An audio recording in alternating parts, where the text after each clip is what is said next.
The judge thought this was going to be a joke. Just another black teenager with his pants too low and his head held too high. Just another name on a docket. Another case to close before lunch, so when Jalen Dawson said 7 words that no one expected, "Your Honor, I'll be representing myself," the whole courtroom paused. Then chuckled. The prosecutor smirked. The bailiff raised his eyebrows. Even the court reporter looked up from her keyboard like, is this kid serious? But here's the thing, Jalen was serious, and what happened next made everyone in that room forget how to breathe. Because within 15 minutes, this teenager, with no law degree, no fancy suit, no high-powered attorney, started ripping apart the prosecution's case like he'd written it himself. And the judge who thought he was sentencing a boy, let's just say, by the end he wasn't so sure. Before that moment, before the silence, before the judge started rubbing his temple in disbelief, Jalen Dawson was just another case number. 19 years old, black, accused of grand theft auto and resisting arrest. The kind of charges that don't ask questions. They just stick. He walked into the Los Angeles County Courthouse with his hoodie half-zipped, and his head held a little too high for the room he was in. The public defender assigned to him barely looked up when she introduced herself. She didn't ask many questions either. Why would she? His case looked open and shut. The car had been stolen. There'd been a police chase. His fingerprints were found on the steering wheel. Done deal, right? The courtroom that day wasn't just filled with people. It was filled with expectations. The judge, Walter Grayson, was already checked out. He had a golf tee time later that afternoon and a courtroom full of people who'd learned not to challenge him. The way he looked at Jalen, it wasn't anger, it was boredom. Like he'd already heard this story 100 times and none of the endings mattered. The prosecutor, Mitchell Carrington, walked in with that quiet swagger. Fresh haircut, designer watch, case folder under his arm like a trophy. He'd seen the file and already mentally filed it under slam dunk. Jalen's mother wasn't in the courtroom. She couldn't get off work, but she'd warned him about how the system doesn't care how smart you are or how innocent. They'll look at you and see trouble, she said. Doesn't matter how careful you've been. You're already guilty to them. And it felt like she was right, because from the second he stepped into that courtroom, Jalen wasn't a person. He was a problem to be processed. The judge barely looked up. The public defender already looked overwhelmed. The jury glanced at him like they'd already made up their minds. But Jalen had grown up studying this place. He knew what to expect, and he knew how to fight back. From the outside, it looked like a courtroom, but to Jalen, it looked more like a trap. Wood-paneled walls, flags behind the judge, a seal that said, "In God we trust." But Jalen knew better. In this room, they trusted procedures, appearances, and assumptions. And in every single one of those categories, he came in last. He didn't have a lawyer who knew his name. He didn't have a suit tailored to impress the jury. He didn't even have a folder full of evidence. Just a few notes, folded in his hoodie pocket. Meanwhile, the prosecution had resources, subpoenas, authority, a whole system backing them like a tidal wave. Carrington, the prosecutor, had won cases like this in his sleep. His confidence wasn't arrogance. It was muscle memory. He knew how to sway a jury, how to make a defendant look guilty before they even opened their mouth. And this one? A teenage black boy with no lawyer and fingerprints on the wheel? Please. The judge barely looked at Jalen when the charges were read out loud. He didn't need to. He already knew what he thought, and it wasn't innocent. And yet, the wildest part, Jalen didn't flinch, not once, because Jalen had seen this system from the inside, not as a lawyer, not as a defendant, but as a kid. His mother, Denise Dawson, had worked as a paralegal since he was in diapers, and while other kids watched cartoons after school, Jalen watched depositions. He grew up on a steady diet of trial transcripts and whispered stories about backdoor deals, lazy defense attorneys, and prosecutors who cut corners to rack up wins. He learned early, the courtroom is not about truth. It's about control. And right now the other side had all of it. But Jalen had something they didn't expect. He had time. He had strategy. And most importantly, he had nothing to lose. It was supposed to be a formality. The judge glanced up, bored, and asked the defense to begin. Jalen's public defender, Lisa Thornton, stood slowly, her eyes on the paper in front of her instead of her client. She took a shallow breath and started to speak, but Jalen placed a hand on her arm, a small gesture, barely noticeable. But she stopped, looked at him. He nodded once, calm, intentional. And then he spoke. "Your Honor, I'll be representing myself." A beat of silence, then laughter. Judge Grayson raised an eyebrow and leaned back in his chair like this was his favorite part of the show. "You'll what?" "I'll be defending myself," Jalen repeated, steady. The courtroom shifted. The bailiff looked over. The prosecutor stifled a grin. Someone in the gallery actually chuckled out loud. Grayson tilted his head, amused. "You ever been to law school, Mr. Dawson?" "No, sir." "Then this isn't going to go the way you think." "We'll see." Lisa sat down, stunned. The courtroom quieted, not out of respect, out of curiosity. Everyone was thinking the same thing: this is about to be a disaster. But Jalen stood tall, hands at his sides, eyes level with the bench. He wasn't flustered, wasn't shaking, and that's what made people sit up. Because defendants usually beg, or cry, or fold. But Jalen? He asked to speak. He wanted the floor. The judge waved his hand. "Fine, let's see what you've got." And Jalen took one step forward, then another. He stopped just before the jury box and looked out at the faces staring back at him, not like a scared teenager, like someone who knew something they didn't. He let the silence hang for a second, not because he was unsure, but because he knew silence made people listen. Then he spoke again. "Before I begin, I'd like to confirm something with the prosecution." And just like that, the energy shifted. This wasn't a scared kid fumbling for mercy. This was strategy. This was control. And no one saw it coming. The prosecutor, Mitchell Carrington, stood with the swagger of someone who thought this would be over before coffee break. He gave the jury his opening. Confident, polished, practically yawning through the words. "Caught red-handed in a stolen Audi A6. Fingerprints on the wheel. Witness testimony, a police chase, an open and shut case, Your Honor." He didn't even look at Jalen, not once. And that's where he messed up. Because when it was Jalen's turn, he didn't raise his voice. He didn't shout or throw accusations. He asked one simple question. "You said Officer Ruiz personally saw me behind the wheel?" Carrington looked up, annoyed. "Yes, that's in the report." Jalen nodded. "Then I moved to have his testimony dismissed." The room tilted. Even the judge blinked. On what grounds? Jalen pulled a folded page from his pocket. Calm, precise, because Officer Ruiz wasn't there. According to the time-stamped dispatch records, he clocked in after the vehicle was recovered. "I'd like to request access to his GPS logs from that night. If he saw me driving, those coordinates will prove it." Dead silence. Carrington's jaw twitched. "Objection, Your Honor." "Overruled," Grayson cut in, narrowing his eyes. "You got a problem with transparency, counselor?" That was the first shift, the first flicker of doubt. Carrington tried to cover, but his face betrayed him. The jury noticed. The gallery noticed. Even the judge leaned forward a little now, no longer looking quite so bored. Jalen's tone never changed. He wasn't just poking holes, he was pulling thread, and the whole case was starting to unravel. He didn't stop there, because he knew that Courtroom was full of people who thought they already had him figured out, so he gave them something they couldn't ignore. "I never said I wasn't near the car. I said I didn't steal it. And if the officer who supposedly saw me didn't even arrive until after it was abandoned, then what else in this case is just assumed?" And just like that, the laughter was gone. The judge stopped smirking. And for the first time, the courtroom listened. The prosecutor regrouped fast, trying to steer the jury back. Even if the officer didn't witness it firsthand, the defendant's fingerprints were on the steering wheel.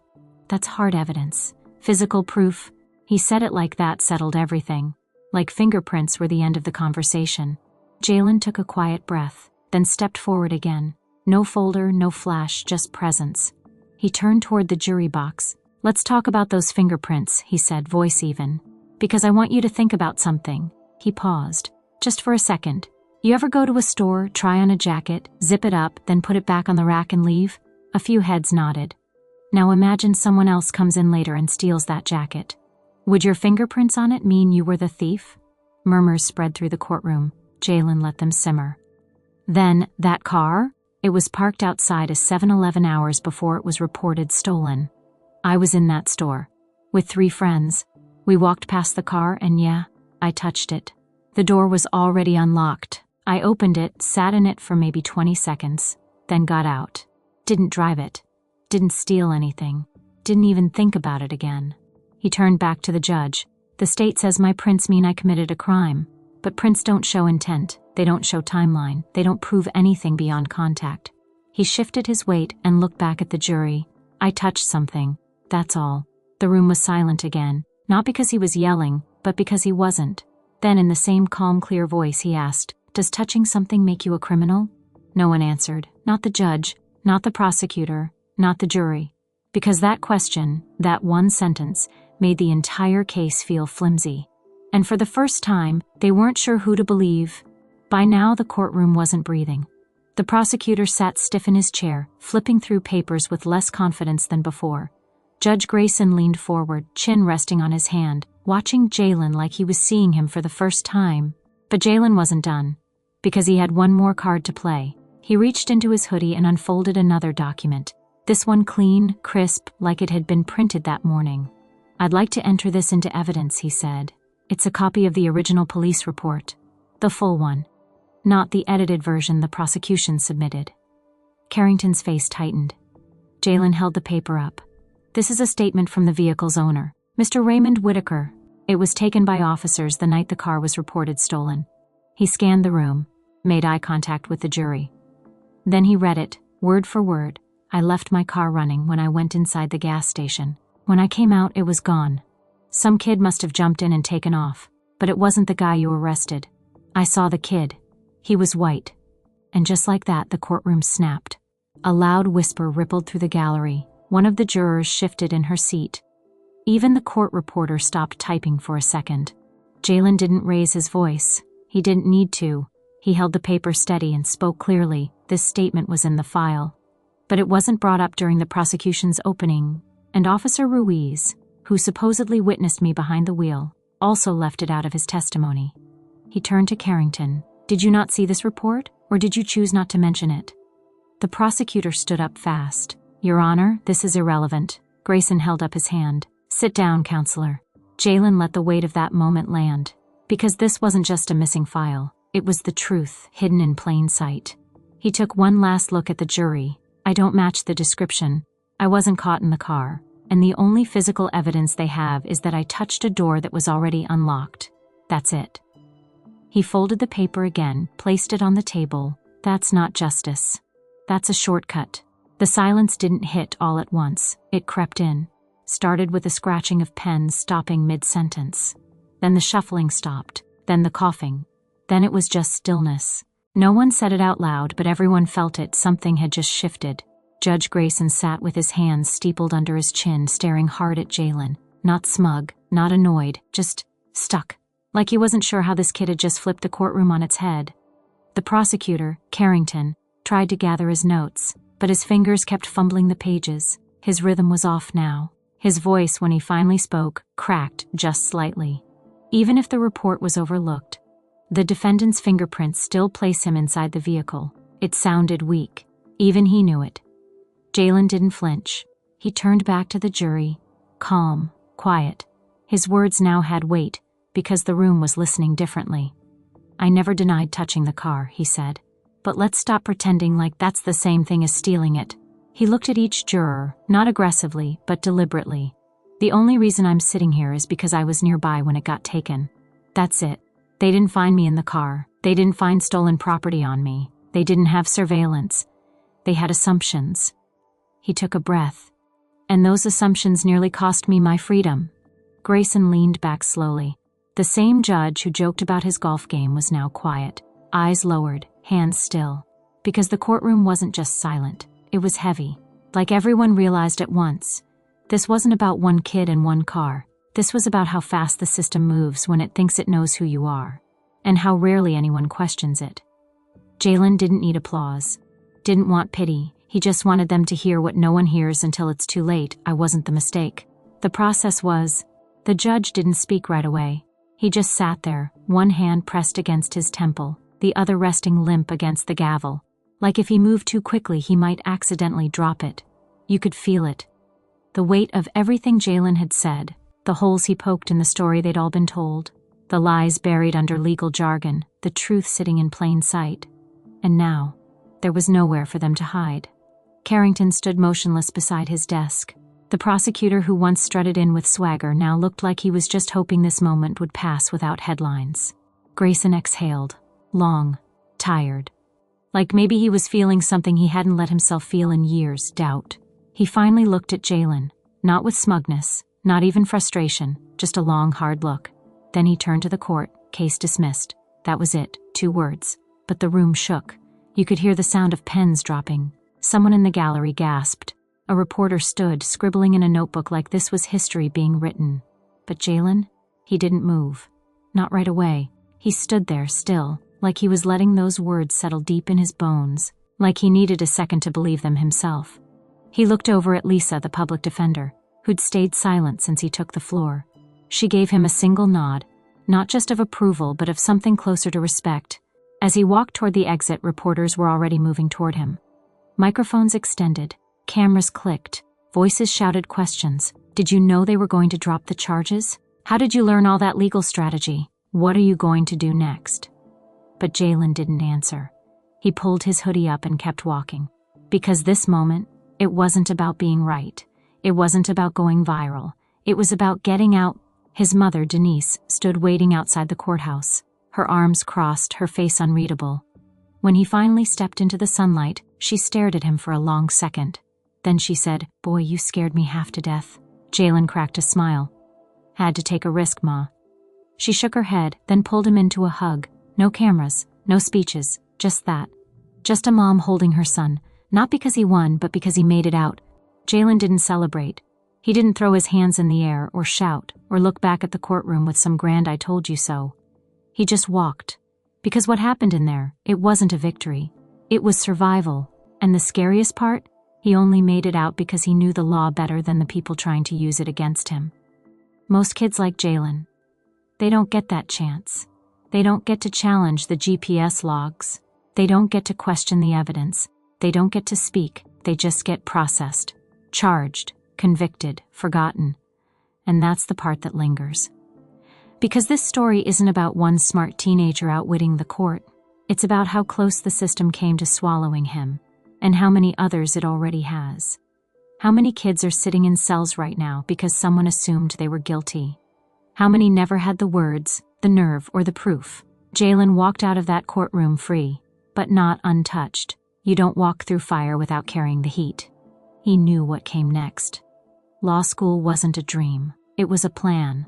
Because if this was what justice looked like from the outside, he wanted to be the one shaping it from the inside.